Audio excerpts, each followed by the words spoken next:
Tour. We're going to start off in Durham, and then we're going to move to Seoul, Korea, and then end up in Long Island.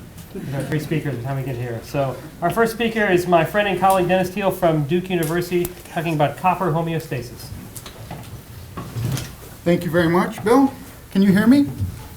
Okay, wonderful. Let's see, can we have the lights down a little bit? Do I do that, or? Oh, no, it's fine. Maurice, we can? No, it's fine. Okay. Okay, let's see if this works. There we go. Start off with some acknowledgments. This work that I'll talk about today was done by Chen Ding, who was a postdoctoral fellow in the lab, now has his own lab back in China. Ricky Festa and Sorella Garcia Santa Marina, who have posters here at the meeting. Marian Helsel, a grad student in chemistry with Kathy Franz, who was one of our terrific collaborators on this work, as was Joe Heitman, particularly in the early stages. Sylvia and Merce in Barcelona in Spain collaborated on some of the biochemistry I'll tell you about, and our work is supported from grants from the National Institutes of Health. So our work on copper has spanned the last 30 years. And our colleagues at Duke have really influenced us to probe copper biology and fungal pathogens. And we've chosen to study the pathogen Cryptococcus neoformans, which has really rich copper biology. But I do want to tell you that we also have another component in the lab that studies human copper biology, or mammalian copper biology. And it's important for you all to know that copper is an essential element in human biology. It's a redox active metal, copper 1 or copper 2. And in this standard human cell, if you will, and the external environment, you can see a number of molecules that use copper to carry out their biochemical processes. For example, ATP7A and B are P-type ATPases that pump copper into secretory compartments, and I'll talk about that a bit later in this presentation. Cytochrome oxidase in the mitochondria, copper zinc SOD in the cytosol generate energy, protect from reactive oxygen species, respectively. Lysyl oxidase cross-links collagen and elastin. Blood clotting factors use copper as a cofactor, and ceruloplasmin as a multi-copper oxidase that's required to interact with the iron export machinery, ferroportin and hephaestin, and to move that iron into the periphery through the bloodstream. So lots of copper-dependent enzymes in humans. So on the other hand, copper is toxic when uncontrolled, and there are a number of hypotheses for how copper is toxic, but I'll run through a few of the hypotheses. One is it's thought to generate reactive oxygen species through interactions with H2O2 superoxide, so forth, to generate hydroxyl radical.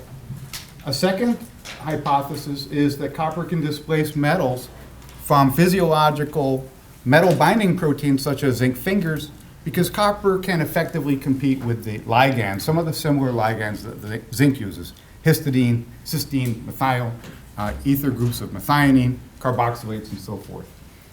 And finally, and I'll come back to this later in my talk, some recent, I think, fascinating work from Jim Imlay's lab at Urbana-Champaign suggests that copper toxicity is exerted predominantly at the level of the destruction of iron sulfur clusters, and many dozens of enzymes require iron sulfur clusters for their activity.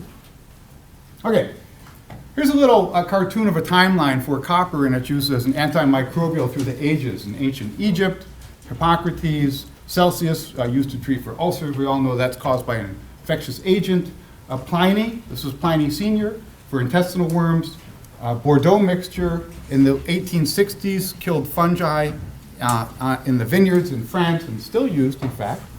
And currently, copper is used on hospital surfaces, call buttons, switches, bars, etc., because of its antimicrobial properties.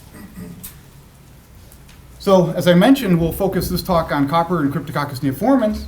And as you know, Cryptococcus neoformans, whether the yeast or the spore forms, are found in the environment, are acquired through inhalation, can reside in the lung where they can cause some pathophysiology, can transport through the bloodstream to the brain where it causes lethal meningitis. And I'll be talking about copper in both of those infectious niches today. So expanding on that picture in the lung, if we look at, for example, an alveolar macrophage, and we zoom in on that, some work in our lab and other labs has demonstrated that host innate immune cells commandeer the toxic effects of copper to compartmentalize copper within the phagosomal lumen.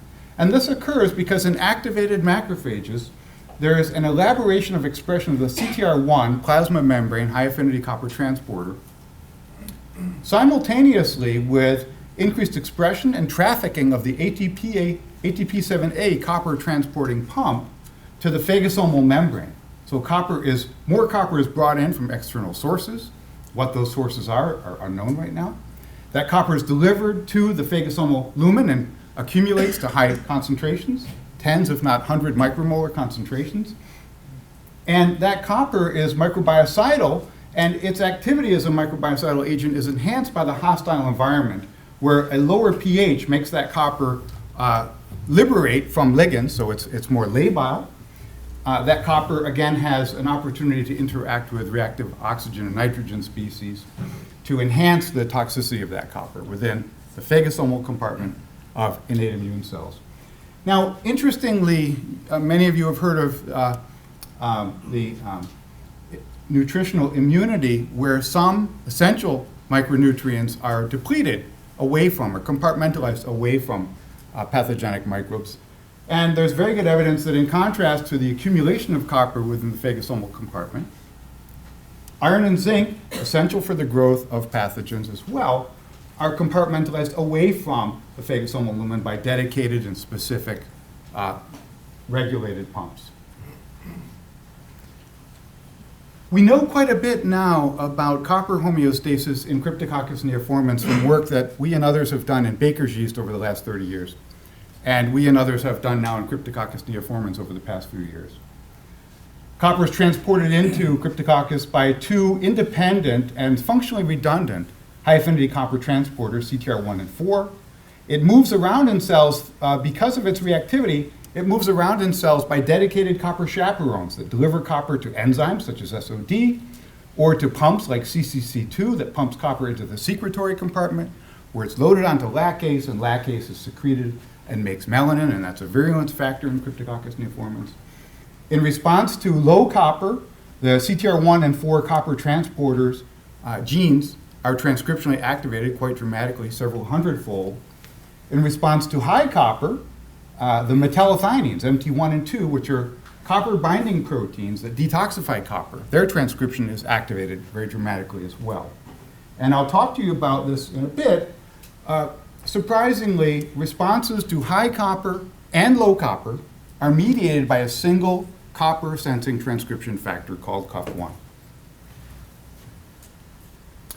Now, I just told you that Cryptococcus neoformans expresses a single copper sensing transcription factor, and quite some years ago now, 7 or 8 years ago, Peter Williamson's lab, as demonstrated by this Waterman et al. Paper in 2004, identified CUF1 in Cryptococcus neoformans and demonstrated that CUF1 activates the expression of a high-affinity copper transporter gene called CTR4 that I just told you about.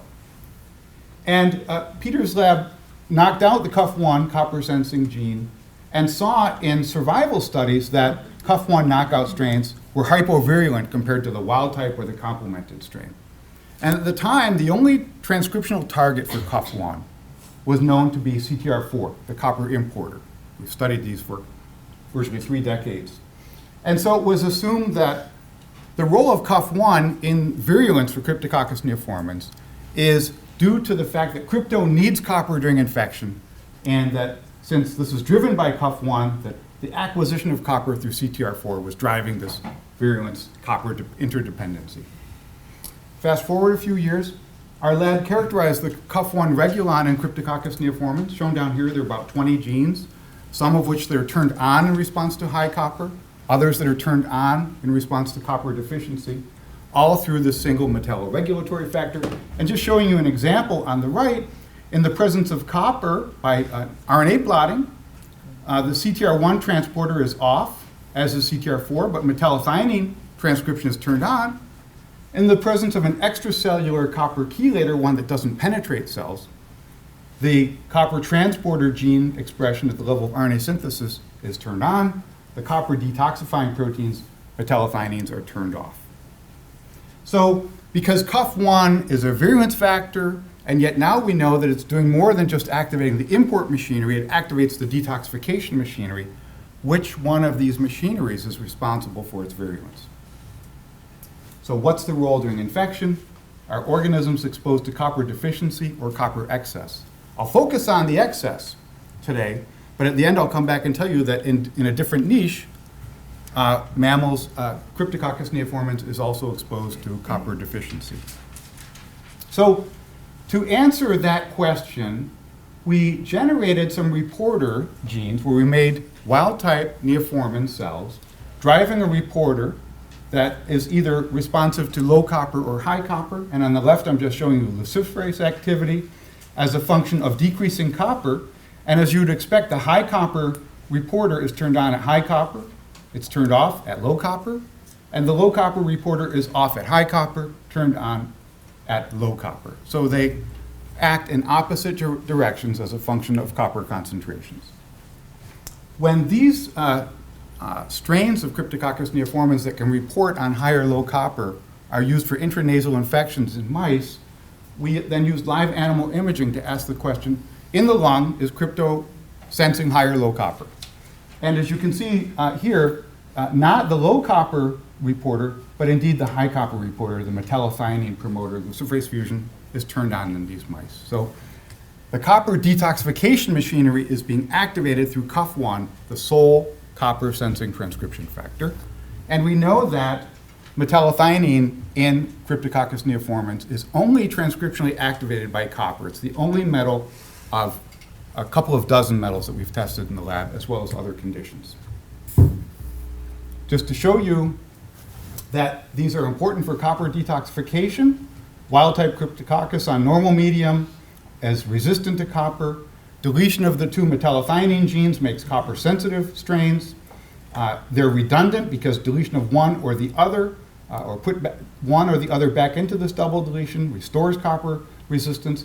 And these are cysteine-rich copper-binding proteins, and they use the sulfhydryl groups of cysteines to chelate the copper, and that's critical for detoxification because a metallothionein 1 that lacks all of its cysteines, all converted to alanine, fails to drive a copper resistance.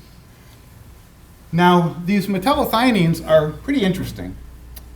Humans have metallothioneins as well, and shown on the left is a binuclear cluster of copper bound to a human metallothionein protein. And you can see there are about 7 plus or minus copper atoms bound per polypeptide of human metallothionein. What's really fascinating about Cryptococcus neoformans is they really have this unprecedented copper binding capacity. And in collaboration with Sylvia in Barcelona, we showed that metallothionein 1 binds 16 copper atoms per polypeptide, 20 in metallothionein 2, and metallothionein 1, where all cysteines are converted to alanine, and the recombinant protein purified and analyzed as for the wild types, binds no copper. And these genes, as I mentioned, are transcriptionally activated only by copper. So we're quite confident that the high copper reporter in live animal imaging was responding to the copper environment and not to another signal. What's also fascinating is that the cryptometallothioneins have a modular structure built of several modules, each one of which binds 5 copper atoms. And these metallothioneins in Cryptococcus are 4 or 5 times larger than any other metallothionein identified in any other species, as if they've evolved to become very efficient at copper binding.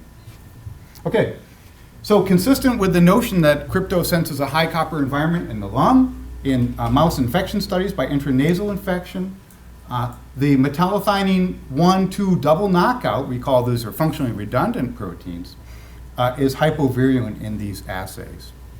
So in the lung, the copper detoxification machinery senses high copper, is transcriptionally activated, and it's required for survival and for virulence in the host. And the cysteines that coordinate to the copper in studies that I won't show you are critical for virulence. So these metallothioneins need not only be expressed, but they must be competent to bind copper, and many coppers. So I mentioned to you that we use copper, and there are diseases of copper deficiency, Menkes disease, and other hallmarks of copper deficiency, neutropenia, cardiac hypertrophy, peripheral neuropathy. I showed you that copper is an important cofactor for iron distribution to the periphery, so iron deficiency anemia is a problem with copper deficiency. And there are diseases of copper overload. One inherited disease is Wilson's disease, a hepatic and neuronal hyperaccumulation of copper. Neurodegenerative diseases, cirrhosis, hepatocellular carcinoma are all associated with either genetic or environmental hyperaccumulation of copper. So the question is, well, the pathogens are sensing high copper. They need that copper detoxification machinery to survive and become virulent. We need copper. Is it possible to harness the chemistry of copper to overwhelm the Cryptococcus neoformans copper detoxification machinery without maldistribution of copper in the host? We've chosen as sort of a pioneering study to look at this molecule that's been kicking around for a long time. I guess we're all working on molecules that have been around for a while, repurposing. But they're very nice models for proof of concept. 8-hydroxyquinoline is able to coordinate two moieties of 8HQ to one copper atom, and it binds copper in the +2 redox state. It's been around for many decades and has been used as an antiviral, antifungal, antiplasmodial molecule. It's thought to inhibit DNA polymerases, and in fact, many of the DNA polymerase and repair machinery are iron-sulfur cluster-containing proteins. So I think that's sort of interesting. Unfortunately, while it has pretty potent properties as an anti-pathogenic molecule, there are neurotoxic consequences where there's a peripheral neuropathy in patients that were taking 8-hydroxyquinoline. I mentioned it binds copper. It wasn't clear whether it binds copper and then sequesters that copper as a chelator or delivers that copper to the interior of cells as an ionophore. So we tested 8HQ, and indeed it has fungicidal activity against Cryptococcus neoformans in vitro in test tubes. So measuring growth as a function of optical density over hours, one can see that 8HQ exhibits toxicity to Cryptococcus neoformans. We've used, and you can see that that depends upon the presence of copper. So this is growth here, no growth here. The problem is 8HQ binds copper, and if administered to an organism, it's also going to bind copper. We're very fortunate to be here on the Duke campus where we were able to collaborate. Ricky fomented a collaboration with Marion Helsel, who was at the time a graduate student with Kathy Franz here in the chemistry department. And Kathy's lab had published a paper in 2010 where she demonstrated that she could construct a prochelator, which was 8-hydroxyquinoline, this beige molecule, whose copper coordination site is masked by a boronic ester pinane diol, and that is cleaved away by the presence of oxidizing agents such as H2O2 and other reactive oxygen species found within the hostile environment of the macrophage phagosome. So Kathy demonstrated in her studies that the conditional activation of QBP, let's say the prochelator, and the presence of H2O2 could coordinate to copper, and in her studies this reduced beta amyloid aggregation. And copper is thought to accelerate the aggregation of A beta 1 to 42 peptides. That has, of course, relevance to Alzheimer's disease. So we reasoned that we could take advantage of this conditional activation of QBP to 8HQ and keep the copper coordination activity at bay until it reached the hostile or the oxidizing environment of the phagosome in an activated macrophage.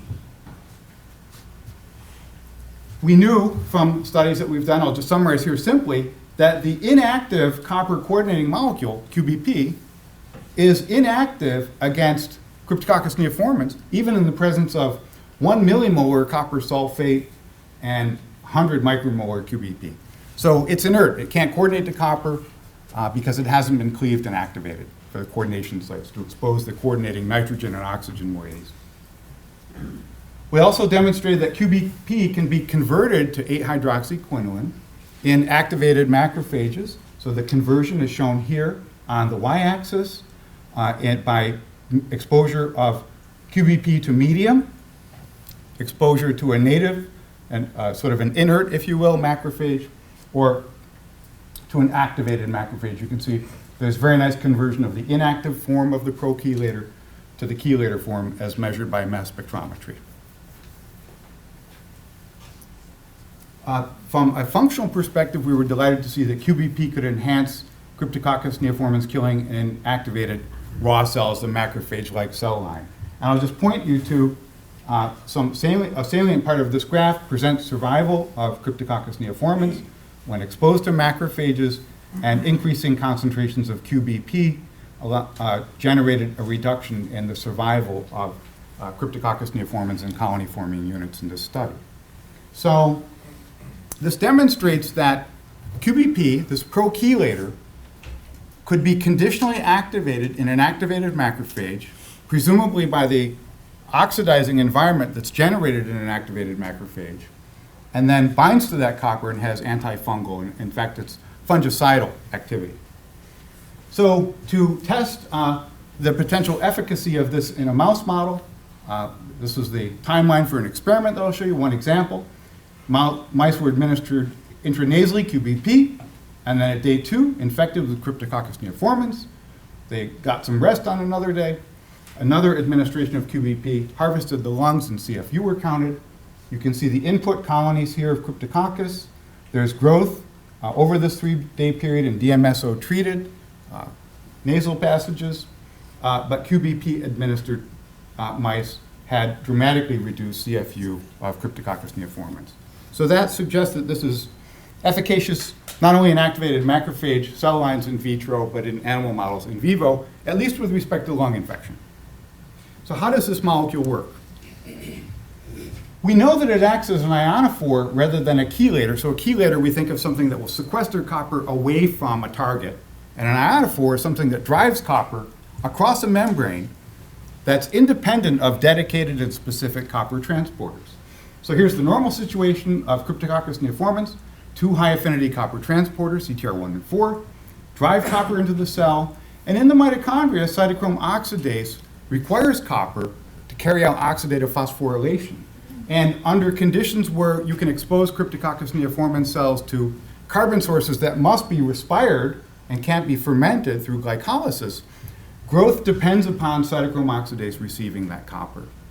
So, in a strain that lacks CTR1 and CTR4, cytochrome oxidase is not metallated, it's inactive, and cells can't grow on particular carbon sources such as ethanol and glycerol. So here we're showing growth on ethanol and glycerol. This is a wild-type strain in black. It grows just fine because it can metallate cytochrome oxidase through these 2 dedicated copper transporters. The CTR1/4 knockout strain cannot grow very well, but simply adding in 8-HQ without adding in any copper, exogenous copper, is driving copper into the cell, loading it onto cytochrome oxidase and restoring function. Presumably, 8-HQ is scavenging copper from the medium and delivering that copper internally in the absence of the cell surface transporter. So we think that 8-HQ, when it's activated within the phagosomal lumen, is driving more copper into Cryptococcus neoformans, overwhelming the copper detoxification machinery, typified by metallothionein 1 and 2, but there are likely other candidates that are functioning in this capacity.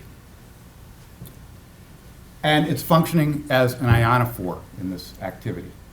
So one well-understood ionophore that's used commercially is zinc pyrithione, and that's used to target malassezia, part of the natural skin flora, causes dermatitis, dandruff, and the active ingredient of many dandruff shampoos is zinc pyrithione. And we know that zinc pyrithione acts as a copper ionophore, and some very nice work coming out of the research laboratories at Procter & Gamble, spearheaded by Charlie Saunders, suggests that ZPT acts as a copper ionophore. I want to come back to the method, the mode of killing of cells by copper, and again highlight some of the work that Jim Imlay's lab has done in E. coli at Urbana-Champaign, where Jim's work shows that exposure to prokaryotic pathogens does not result in any observable DNA damage, either analyzed physically or by mutation reversion rates or any of the other approaches that he's looked at.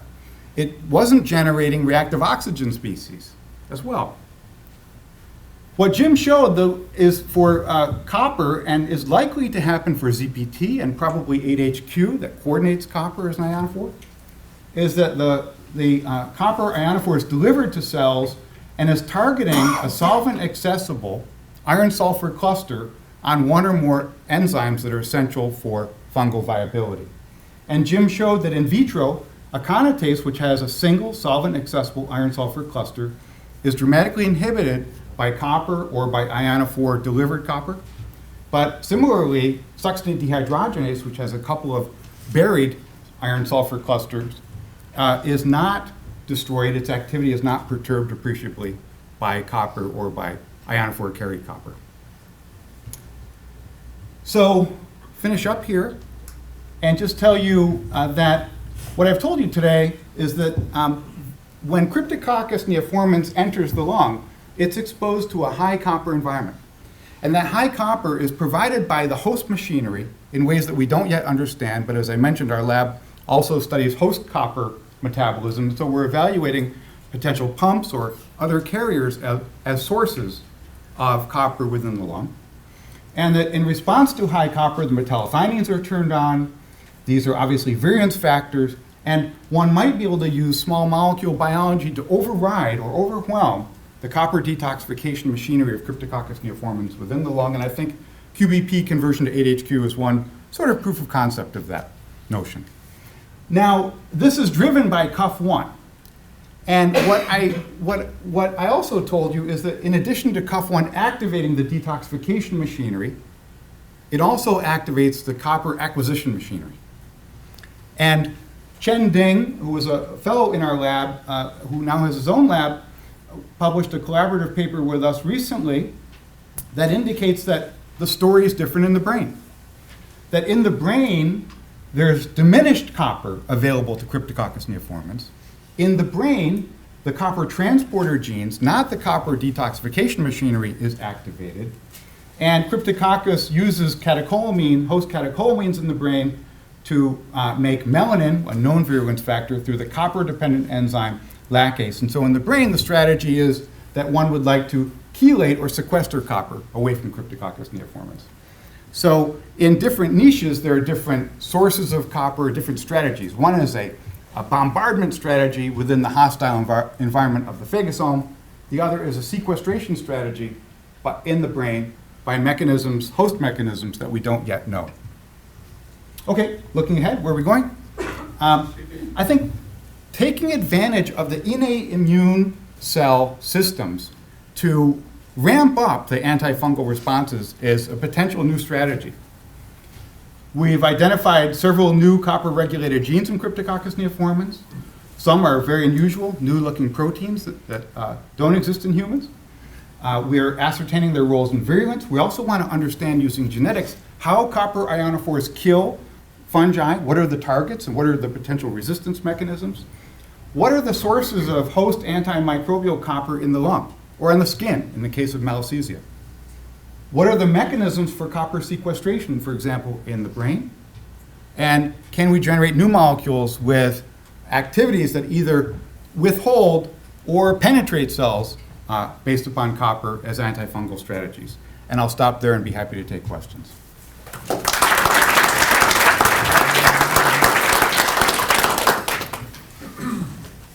Questions for Dennis? Yes. So if you have these two very different environments, one in which increasing copper seems to help, one in which decreasing copper seems to help, does it seem like there'd be like antagonism between the two different kinds of treatments, that like if someone had both kinds of infection, you might need to like prioritize which one to try to go after at risk of exacerbating the other? Right. So a copper ionophore would be ill-advised in the brain. So I think that's a very good question. We think about questions like that. And so I think one could consider targeting the host sequestration machinery in the brain, ways to abrogate that. Or alternatively,